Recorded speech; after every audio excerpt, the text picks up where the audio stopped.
Ate Pining? Pining! Mami, nakita niyo po ba si Ate Pining?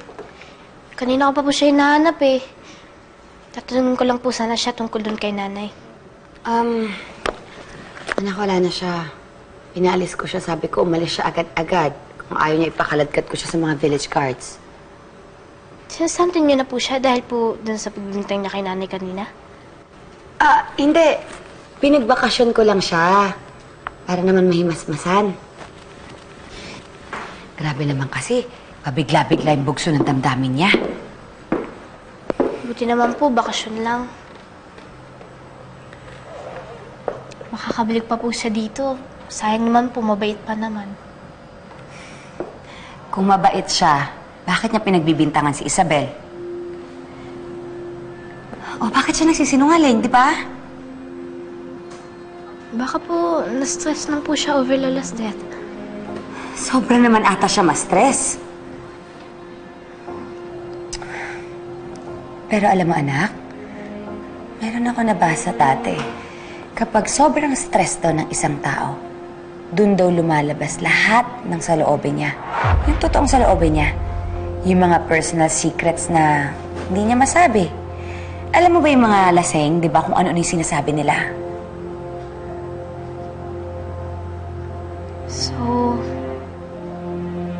So you're saying na possible po yung sinasabi ni Ate Pining? Na si Mami po talaga yung pwedeng nagpapatay kay Lola? Anak, don't get me wrong, ha?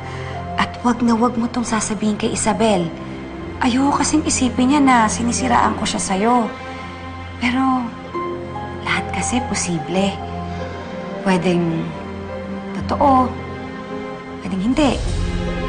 Kaya yung mga sinabi ni Pining, posibleng totoo. Posible rin namang hindi.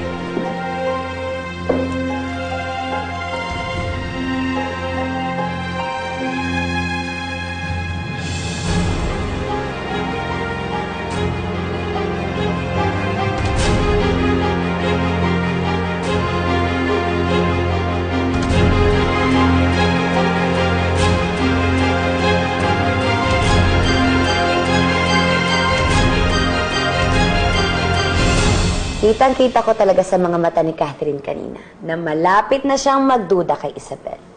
Mabuti naman. Operative verb, nag-uumpisa.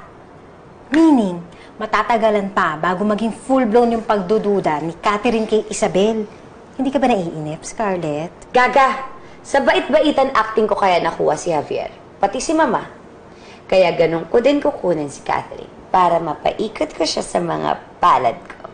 And of course, don't forget Isabel. Oo naman, she's my ultimate goal. Paano naman si Jonas? Magbabait-baitan ka rin ba sa kanya o totoong in love ka na sa kanya? Tipong in denial pero hindi makamove on. Teka, paano ba napasok sa usapan natin si Jonas? Charan! Kanino galing yan? Kanino pa? Eh di kay Jonas, your lover boy. Pumunta siya dito kanina, idinaan yan. Nasa shower ka, mukhang nagmamadali. Kaya binigay na lang sa akin para ibigay sa'yo dahil babalik naman daw siya bukas. Okay naman. Ay! But wait, there's more!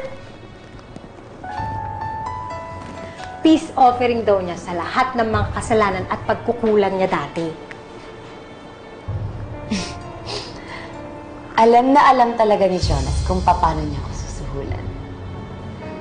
Pero, akala ba niya makukuha ko sa ganto-ganto lang? Sorry. He has to try harder. Try harder ka dyan! Uy, kitang-kita naman, halatang-halata, oh! Na nakinikilig ka at abot tenga yung ngiti mo, te. O bakit ba? Maganda ako kaya may karapatan ako mag-inarte. Gitera.